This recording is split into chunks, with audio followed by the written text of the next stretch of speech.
Bugun men juda muhim mavzuni tushuntirib beraman. Yangi to'lovlar nima? Bu to'lovlar kimlarga tegishli? Kim to'lashi kerak? Kim esa asossiz talabga uchrayotgan bo'lishi mumkin? Bu ma'lumot har bir oilaga, har bir tadbirkorga, uy-joy egasiga, ijarada yashayotganlarga, mashina egalariga va hatto hech qanday biznes qilmaydigan oddiy fuqarolarga ham tegishli bo'lishi mumkin. Chunki ko'pchilik muammo aynan nimada ekanini bilmagan uchun ortiqcha pul to'laydi. Jarimaga tushadi yoki keyin hujjat yig'ib idora yurishga majbur bo'ladi. Kanalga hoziroq obuna bo'ling, videoga like bosing, chunki men bu mavzuni oddiy tilda aniq misollar bilan kim nimani tekshirishi kerakligini birma-bir tushuntiraman. Avval ko'p to'lovlar oddiy ko'rinishda edi. Kommunal xizmat bo'lsa, hisoblagich bo'yicha to'lardingiz. Yer yoki mol-mulk solig'i bo'lsa, soliq organi hisoblab berardi. Davlat xizmatidan foydalansangiz, belgilangan davlat boji yoki yig'imni to'lardingiz. Ya'ni odamlar ko'pincha pul qayerdan chiqayotganini tushunardi. Lekin hozirgi o'zgarishlarda eng katta muammo shuki, ayrim to'lovlar avtomatik hisoblanmoqda, ayrimlari elektron tizimda ko'rinmoqda, ayrimlari esa eski qarzdorlik, yangi tarif, qayta hisob-kitob yoki hujjatlardagi nomuvofiqlik sabab paydo bo'lyapti. Men amaliyotda ko'p ko'radigan holat shunday. Odam telefoniga xabar oladi yoki shaxsiy kabinetida yangi summa chiqib qoladi. U darhol vahimaga tushadi. Bu nima? Nega menga yozildi? Men buni to'lashim shartmi? To'lamasam nima bo'ladi? Aslida birinchi navbatda to'lovning turini aniqlash kerak. Bu soliqmi? Davlat bojimi? Kommunal xizmat qarzimi? Majburiy badalmi? Shartnoma asosidagi xizmat haqimi yoki jarimami? Chunki har birining huquqiy oqibati boshqa-boshqa. Soliqni o'z vaqtida to'lamasangiz penga qo'shilishi mumkin. Jarimani to'lamasangiz ijro ishiga o'tishi mumkin. Kommunal qarz bo'lsa, xizmat cheklanishi mumkin. Shartnoma to'lovi bo'lsa, xizmat ko'rsatuvchi tashkilot bilan nizo kelib chiqadi. Yangi o'zgarishlarning mazmuni ko'pincha 3 ta yo'nalishda bo'ladi. Birinchisi, oldin qo'lda yuritilgan ma'lumotlar endi elektron bazaga tushiriladi. Masalan, ko'chmas mulk maydoni, kadastr qiymati, yer uchastkasi, avtomobil, yakka tartibdagi tadbirkorlik faoliyati, ijara shartnomasi yoki kommunal hisob raqami tizimda aniq ko'rinadi. Ikkinchisi, tarif yoki stavka o'zgaradi. Masalan, xizmat narxi oshadi, minimal miqdor qayta belgilanadi, ayrim imtiyozlar bekor qilinadi yoki yangilari kiritiladi. Uchinchisi, nazorat kuchayadi. Ya'ni oldin hech kim e'tibor bermagan kichik qarzdorlik ham endi SMS, shaxsiy kabinet yoki elektron bildirishnoma orqali chiqadi. Endi kimlar eng avvalo xavotirlanishi kerak, kimlar esa vaziyatni xotirjam tekshirsa bo'ladi. Shuni aniq tushuntiraman. Birinchi guruh ko'chmas mulk egalaridir. Agar sizning nomingizda uy, kvartira, dala hovli, noturar joy, do'kon, ombor yoki yer uchastkasi bo'lsa, yangi to'lov sizga mol-mulk solig'i, yer solig'i, xizmat ko'rsatish badali yoki kadastr ma'lumotlari yangilangani sabab chiqishi mumkin. Masalan, odamning kvartirasi 6 kvadrat metr edi, lekin kadastrda qo'shimcha qurilgan balkon, xona yoki noturar joy qismi ham qayd etilgan bo'lsa, hisob-kitob o'zgaradi. Oldin yiliga 300 ming so'm to'lagan bo'lsa, yangi ma'lumotdan keyin 400 ming yoki 600 ming so'm ko'rinishi mumkin. Ikkinchi guruh ijara beruvchilar va ijarada yashovchilar. Agar uy egasi kvartirasini ijaraga bergan bo'lsa, ijara shartnomasi rasmiylashtirilganmi yoki yo'qmi juda muhim. Rasmiy shartnoma bo'lsa, daromad solig'i yoki belgilangan tartibdagi to'lovlar paydo bo'lishi mumkin. Misol uchun, fuqaro kvartirasini oyiga 3 million so'mga ijaraga berdi. Yiliga bu 36 million so'm daromad degani.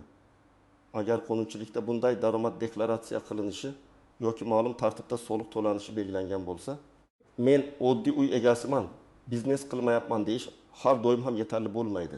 Chunki tizim bu daromadni ijara munosabati sifatida ko'rishi mumkin. Jarachi esa ba'zan uy egasi to'lashi kerak bo'lgan summani o'ziga yuklab qo'yishdan ehtiyot bo'lishi kerak. Shartnomada kim nima to'lashi aniq yozilishi shart. Kommunal xizmatlar alohidami? Internet kimning zimmasidami? Umumiy uy badali kimga tegishli? Soliqni kim to'laydi? Uchinchi guruh, yakka tartibdagi tadbirkorlar, o'zini o'zi band qilganlar va kichik biznes egalari. Yangi to'lov deganda ko'pincha faoliyat turi bo'yicha qat'iy belgilangan soliq. Ijtimoiy to'lov, litsenziya yig'imi, ruxsatnoma haqi yoki elektron platformalar orqali ko'rsatilgan xizmatdan ushlab qolinadigan summa nazarda tutiladi. Masalan, usta bir oyda 2 million so'm ishlab topadi.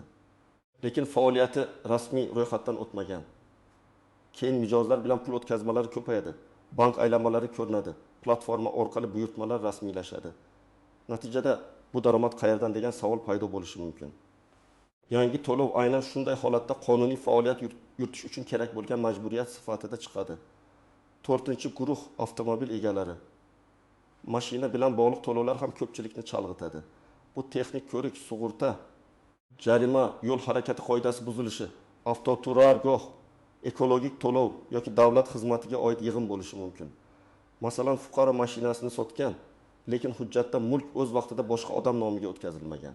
Mashina amalda boshqa odamda yuribdi, jarima esa eski egasiga kelmoqda. Bunday vaziyatda men haydamaganman deyishning o'zi yetmaydi. Dalil kerak. Oldi sotdi shartnomasi, ishonchnoma, to'lov kvitansiyasi.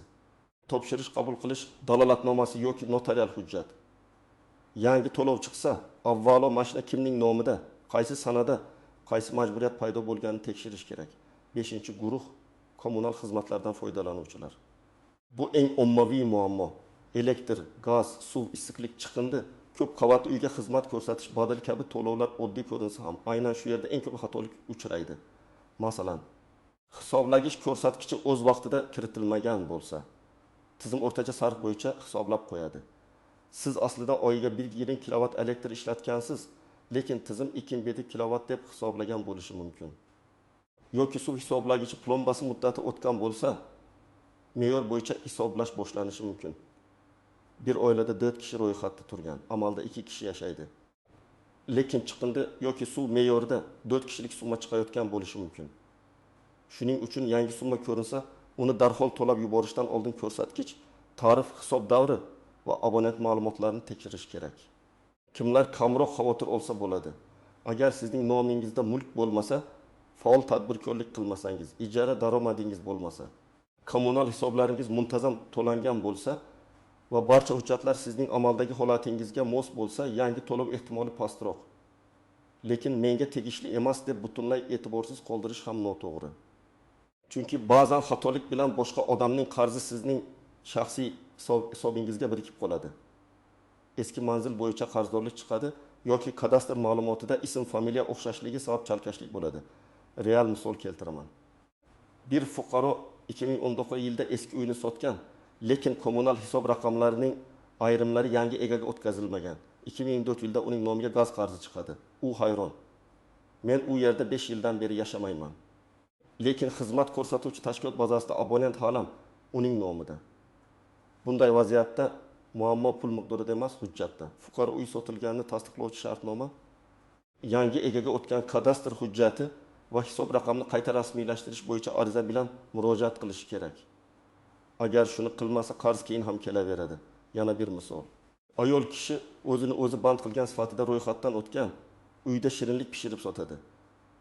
Dastlab daromadi oyga 1 million so'm edi, keyin buyurtmalar ko'payib 1 million so'mga chiqdi. Endi u oddiy qo'shimcha daromad bosqichidan rasmiy hisob-kitob bosqichiga o'tish kerak bo'lishi mumkin. Agar mijozlar pulni karta orqali o'tkazsa, platforma yoki bank aylanmalari ko'rinadi. Bu yerda savol shunday. Faoliyat turi to'g'ri tanlanganmi? Soliq rejimi mosmi? Chek berish kerakmi? Sanitariya yoki boshqa ruxsat talab qilinadimi? Yangi to'lov shunchaki pul undirish emas. Ayrim hollarda faoliyatni qonuniy maydonga olib kirish belgisi bo'ladi. Endi istisnolar, nozik joylar va ko'pchilik bilmaydigan nuanslarga o'tamiz. Birinchi nozik nuqta, har bir chiqqan summa qonuniy degani emas. Tizimda summa ko'rinishi bu hali yakuniy haqiqat emas. Xatolik bo'lishi mumkin. Noto'g'ri maydon, noto'g'ri stavka, eski qarzning qayta qo'shilishi, boshqa abonent bilan adashish, to'lov kvitansiyasi tizimga tushmagan bo'lishi, bank orqali to'lov kechikib aks etishi mumkin. Shuning uchun men doimo shuni maslahat beraman. Avval to'lovning asosini so'rang. Nega bu summa chiqdi degan savolga tashkilot aniq javob berishi kerak. Qaysi qonun, qaysi qaror, qaysi shartnoma, qaysi davr, qaysi hisob-kitob bo'yicha. Ikkinchi nuqta, imtiyozlar. Ayrim fuqarolar mol-mulk yoki yer solig'i, kommunal to'lov, davlat boji yoki ijtimoiy xizmatlar bo'yicha imtiyozga ega bo'lishi mumkin. Masalan, pensionerlar, nogironligi bo'lgan shaxslar, boquvchisini yo'qotgan oilalar, ko'p bolali oilalar, urush yoki mehnat faxriylari, ijtimoiy himoya reyestrida turgan fuqarolar uchun ayrim yengilliklar bo'lishi mumkin. Lekin eng muhim masala, imtiyoz avtomatik qo'llanadimi yoki ariza berish kerakmi? Ko'p odam aynan shu yerda yutqazadi. Menda imtiyoz bor deb yuradi, lekin tizimda u imtiyoz sifatida belgilanmagan bo'ladi. natijada qarz chiqadi. Keyin esa fuqaro hujjat ko'tarib yuradi. Shuning uchun imtiyozingiz bo'lsa, uni shaxsiy kabinetda soliq organida mahalla orqali yoki tegishli tashkilotda tasdiqlatib qo'yish kerak. 3-nuqta muddat. To'lov qonuniy bo'lsa ham uning muddati muhim. Masalan, bildirishnoma bugun keldi, lekin to'lash muddati bir oy keyin bo'lishi mumkin. Yoki aksincha, eski qarz bo'yicha muddat allaqachon o'tgan, penya qo'shilayotgan bo'lishi mumkin har bir kvitantsiyada. Shaxsiy kabinetda yoki talabnomada hisoblangan sana, to'lash muddati, qarzdorlik davri degan ma'lumotlarga qarang. Agar 2022 yil uchun qarz 2025 yilda chiqsa, albatta savol bering. Nega hozir chiqdi, oldin nega bildirilmagan? Qaysi asosda qayta hisoblangan? 4-nuqta. Nomingizdagi mulk va amalda foydalanish boshqa bo'lishi mumkin. Qonunchilikda ko'pincha majburiyat mulk egasiga yuklanadi. Masalan, uyda qarindoshingiz yashasa ham, kadastr sizning nomingizda bo'lsa, soliq sizga chiqishi mumkin. Mashinani ukangiz haydasa ham, hujjatda egasi siz bo'lsangiz, ayrim majburiyat sizga keladi. Do'konni ijaraga bergan bo'lsangiz ham, bino egasi sifatida ayrim to'lovlar sizga tegishli bo'lishi mumkin. Shuning uchun men foydalanmayapman degan gap har doim majburiyatdan ozod qilmaydi. Buni hujjat bilan to'g'ri rasmiylashtirish kerak. 5-nuqta. Og'zaki kelishuvlar xavfli. Masalan, uy egasi ijarachiga hamma kommunalni o'zing to'laysan dedi. Ijarachi 3 oy to'ladi, keyin chiqib ketdi, qarzdorlik qoldi. Tashkilot esa abonent kimning nomida bo'lsa, o'sha odamga murojaat qiladi. Agar shartnoma bo'lmasa, uy egasi keyin isbotlashga qiynaladi. Xuddi shunday, mashinani tanishga ishonib berib yuborish, do'konni og'zaki ijaraga berish. Yer uchastkasidan boshqaning foydalanishiga og'zaki ruxsat berish keyin katta xarajatga olib keladi. 6-nuqta. To'lovni qisman amalga oshirish masalasi. Ba'zan fuqaro summaga rozi emas. Lekin xizmat uzilib qolmasligi uchun bir qismini to'lamoqchi bo'ladi. Bu mumkin bo'lishi mumkin, lekin to'lov izohiga ehtiyot bo'ling. Agar nizo bo'lsa, arizada men ushbu summaning falon qismiga e'tiroz bildiraman. Xizmat uzilmasligi uchun nizosiz qismini to'layapman deb yozish foydali. Chunki keyinchalik tashkilot siz to'lagansiz, demak qarzni tan olgansiz deb talqin qilishi mumkin. Har doim kvitantsiyani saqlang, skrinshot qiling. Bank ilovasidan chekni yuklab oling. 7-nuqta firibgarlik. Hozir yangi to'lovlar mavzusidan foydalanib, soxta havolalar yuboradiganlar ko'paygan. SMS yoki messenjerda sizda qarz bor, hozir to'lang, aqs holda jarima bo'ladi degan xabar kelishi mumkin. Men bunday holatda hech qachon havolani bosishni maslahat bermayman. Rasmiy ilova, rasmiy sayt, bank ilovasi yoki bevosita tashkilot kassasi orqali tekshiring. Karta raqami, SMS kod, pasport ma'lumoti, bank login parolini hech kimga bermang. Haqiqiy davlat yoki kommunal tashkilot sizdan telefon orqali SMS kod so'ramaydi. Endi nima qilish kerakligini bosqichma-bosqich aytaman. Birinchi qadam, to'lov turini aniqlang. Sizga chiqqan summa soliqmi, jarimami, kommunal qarzmi, davlat bojimi, shartnoma to'lovimi yoki boshqa yig'immi? Buni bilmasdan turib to'lash ham, bahslashish ham noto'g'ri. Bildirishnoma, SMS, shaxsiy kabinet. Kvitansiya yoki talabnomadagi nomlanishni diqqat bilan o'qing. Agar tushunarsiz bo'lsa, tashkilotga yozma murojaat qiling. Menga hisoblangan summa bo'yicha huquqiy asos, hisob kitob davri va formulani taqdim etishingizni so'rayman deb yozing. 2-qadam, hujjatlarni yig'ing. Agar gap uy yoki yer haqida bo'lsa, kadastr hujjati, mulk huquqini tasdiqlovchi hujjat, oldi-sotdi shartnomasi, meros guvohnomasi yoki ijara shartnomasini tayyorlang. Kommunal xizmat bo'lsa, oxirgi ko'rsatkichlar, hisoblagich rasmi, plombalash davlatnomasi, to'lov cheklari kerak bo'ladi. Avtomobil bo'lsa, texnik pasport, oldi-sotdi shartnomasi, jarima tafsiloti, surat yoki video dalilini tekshiring. Tadbirkorlik bo'lsa, ro'yxatdan o'tganlik ma'lumoti, soliq rejimi, shartnomalar, bank aylanmalari va chek berish tartibini ko'rib chiqing. 3-qadam, rasmiy manbadan tekshiring. Soliq bo'lsa, soliq organining shaxsiy kabineti yoki rasmiy ilovasidan qarang. Kommunal bo'lsa, xizmat ko'rsatuvchi tashkilotning abonent bo'limi yoki rasmiy to'lov tizimlaridan tekshiring. Jarima bo'lsa, rasmiy davlat xizmatlari yoki yo'l harakati tizimlari orqali tekshiring. Hech qachon faqat Telegramdagi xabar yoki notanish odam aytgan gapga qarab pul o'tkazmang. 4-qadam, e'tiroz bo'lsa og'zaki bahs bilan cheklanib qolmang. Yozma ariza bering. Arizada ism familiyangiz, manzilingiz, telefon raqamingiz, shaxsiy hisob raqamingiz yoki obyekt ma'lumotlari, nizoli summa, nega rozi emasligingiz va nimani so'rayotganingiz aniq yozilsin. 2024 yil noyabr oyi uchun 760 ming so'm hisoblangan. Lekin hisoblagich ko'rsatkichi bo'yicha sarf 230 ming so'm bo'lishi kerak. Qayta hisob-kitob qilib berishingizni so'rayman. Arizaga rasm, chek, shartnoma, skrinshotlarni ilova qiling. Arizani topshirganingiz haqidagi raqamni oling yoki elektron yuborgan bo'lsangiz, tasdiqni saqlang. 5-qadam, to'lovni kechiktirish oqibatini baholang. Agar summa kichik bo'lsa, lekin nizo uzoq davom etsa, penga kattalashib ketishi mumkin. Ba'zan avval nizosiz qismini to'lab, nizoli qism bo'yicha e'tiroz berish foydaliroq. Lekin har bir holatda dalilni saqlang.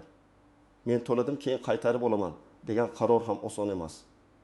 Chunki ortiqcha to'lovni qaytarish yoki keyingi davrga o'tkazish uchun alohida murojaat kerak bo'lishi mumkin. 6-qadam, hujjatlarni yangilang. Agar uy sotilgan bo'lsa, kommunal hisoblarni yangi egaga o'tkazing.